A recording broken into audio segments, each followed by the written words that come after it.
Welcome to the episode 6 on distributed systems, and today we are going to talk about the data replication and the consistency. First, let's take a look as usual why the replication even matters. So replication is, what is a replication, right? Replication is keeping multiple copies of data across different nodes, or another definition is that the replication is storing identical copies of data on multiple servers to improve readability, performance, and availability. So what's that mean? So for example, let's say that we have a system and our system is mainly read heavy. So meaning that let's say we are receiving 10 times more read requests to our system than write requests, right? So what we can, and they are in different time zones in the different locations and so on. So what we can do is we are replicating our data storing the copy of our data in different nodes in order to increase the availability of our system. So what the replication does is it improves availability and fault tolerance, but also it creates a problem. And the problem is that keeping all copies in sync. So meaning that all the copies that we have received for the write, we should in the write request we should keep those, we should write those copies, and we should make sure that each node has the exact copy of that request, of that write request. For example, let's take an example, like a very obvious example of the Google Docs. Let's say that we are editing in the Google Docs. So we open that in our laptop we can open that in our laptop, on the phone, and also let's say a few other people start joining. So what we need to make sure that is the changes that we are making to the file, they are fast and consistent, right? So because otherwise that will create a confusion. So what are the two main types of the replication? The two main types of the replication is that the synchronous, meaning that the write happens to all replicas simultaneously. So we are ensuring that our data is consistent. So which means that let's say we have 5 nodes, and in each node we have the exact copy of the write. So we are making sure, it's a synchronous type of the replication. But what's the problem in this one? The problem is that it increases the latency. Let's say we send a write request and we are saving a data and we have 20 replicas, right? If we make sure that we are replicating our data to 20 replicas and only after that return the request to the user, so latency in that case will increase. And another one is that asynchronous. What is in case of the asynchronous, we are confirming the write is confirmed after one or several replicas, depending on the configuration. So it's fast, but the replicas may temporarily diverge. So what's that mean? It means that let's say you are sending a request to one, you have 20 nodes, and you receive the write request. So you are writing to 2 nodes, and so you are writing in 2 nodes, and eventually you are replicating to other replicas. But meanwhile, to another node to which you haven't saved yet, you receive a write request, you receive a read request, and you are returning inconsistent data. So temporarily, right, in your system, in your distributed system, your data might be, so your data might diverge in it may not be consistent.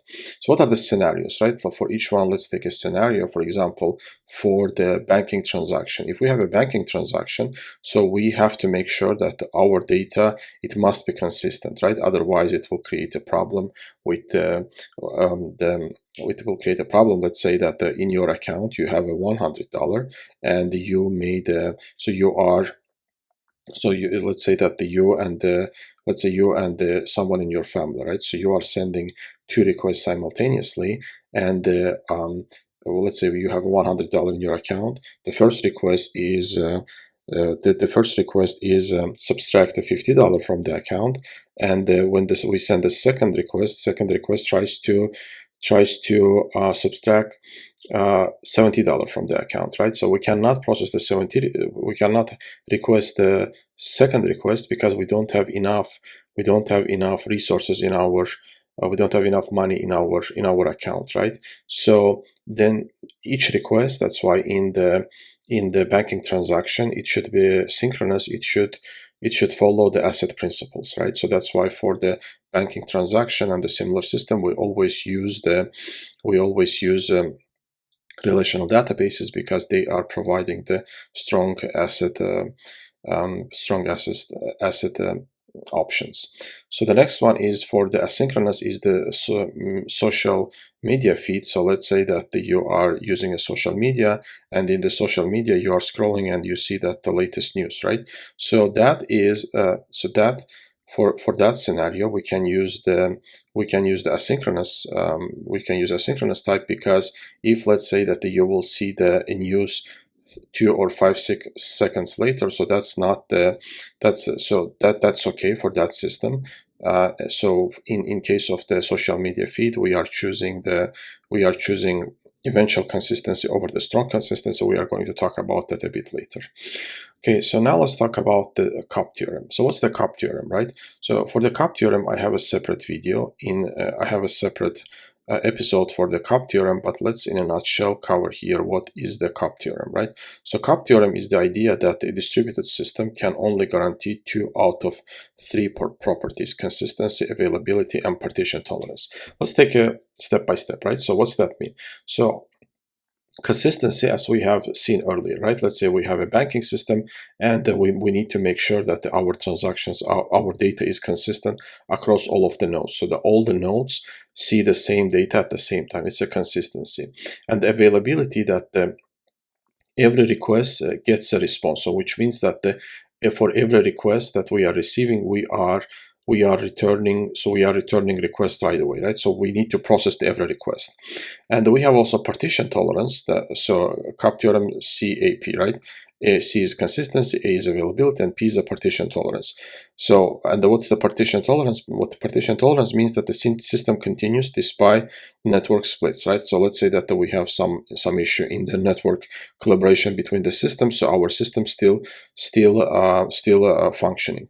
So in COP theorem, the idea is that out of these 3, we can only have 2 at the same time. So what does that mean? So let's say that we have the first one is that the C and the P, right? C and B, that either our system can be consistent if we have distributed system. Our distributed system, either it can be consistent or it can be available. It cannot be consistent and available at the same time, right?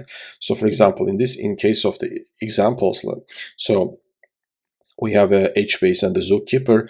They are prioritize accuracy and they may sacrifice availability. So what it means, in case of the HBase and the Zookeeper, our system may not be 100% available, but when it's available, it always will be consistent. And on the other side, we have the AP, which is that the availability and the partition tolerance. Our system might be always available, but we prioritize availability in that case, right? But we are tolerating in that case inconsistencies, which means that in case of the availability, if we are trying to process every request, then in that case, not all the nodes may have the consistent data. So you may return a request from a node that temporarily has the network issue, so it hasn't received the update. And so we are tolerating the temporary inconsistencies, but our system always will be available. And for the consistent and availability, it's not possible. It's actually possible if our system is not a distributed system. In distributed system, it's not possible to have consistency and availability at the same time. So if our system, let's say that if we have only one machine, right, and our system will always be available, and when it's available, it's always consistent, right? So if we are moving from the centralized system, it's for the centralized system when we have one machine, when we have one node, and we are processing requests in one node, in that case, yeah, it will be consistent and available. But if we are moving from the centralized system to the distributed system, it's not possible to maintain the consistency and availability. Again, I have a separate video. I explained in more details for how exactly the COP theorem works.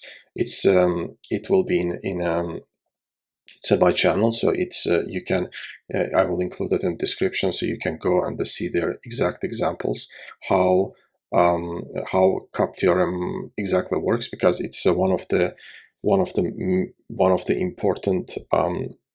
important ideas in the distributed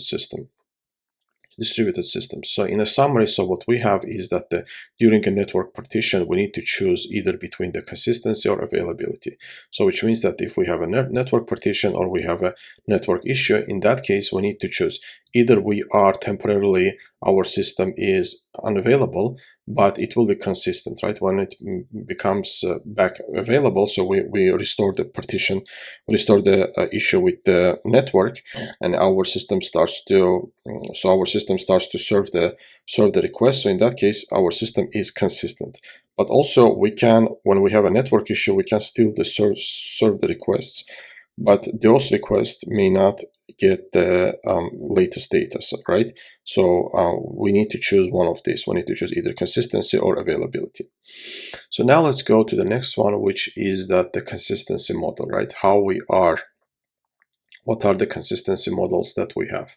So the first one we have already briefly touched upon those. So the first one is that the strong consistency, read always see the latest write. So it's for in important systems such as in banking, in the ledgers, and so on. So the eventual consistency, it means that the data becomes consistent, but eventually. So you may not always see the latest data. So it's for the not critical systems such as social feeds. Let's say there is a news, and you see that news not right away, but you see that news in 5 seconds or 2 seconds and so on. So it's eventual consistency. Also, we have a causal consistency. What's the causal consistency? Is that if A happens before B, then everyone sees A before B. So it's usually used in the chat systems. And also, we have linearizability, which is that for the global orders of the operation, right? We are treating that as one replica. It's the simplest mental model for the developers. For developers, if you are developing an application, if you are developing a system, it's easier to use the model of it's easier to use this model, because in that case you are treating your system as it's a one system. So you're writing your code, so you're building your architecture as you have one replica of your data. So but among these four, the most widely used is these two: strong consistency and eventual consistency. Strong consistency, if we use an analogy, strong consistency, everyone is sharing a single notebook, and for the eventual consistency, it's like everyone has their own copy, and at the end we are syncing what we have, right? Okay, so the next one is, now let's go to another point in the consistency, which is that the quorum, read, and the writes. So for example, let's take this example of the Cassandra and the DynamoDB. We have a replicas. Let's say we have 10 replicas, and we have also write and read and writes, right? So write means that the number of the nodes that must acknowledge write, and the R means that the nodes that must respond to the read. So the rule is that if R plus W gives more than N, which means that the more than number of the replicas, then it's a strong consistency. So for example, let's say that we have 3 replicas, and in the 3 replicas in our system, we tune our system that 2 out of 3 replicas should acknowledge the write, and the 2 out of the 3 replicas should also acknowledge the read. So 2 plus 3 equals more than 3, so it's a strong consistency. If they are 1, so it's either equal or less than a number of the replicas, then it's eventual consistency. So this is our simple rule. That's how we are defining either our system is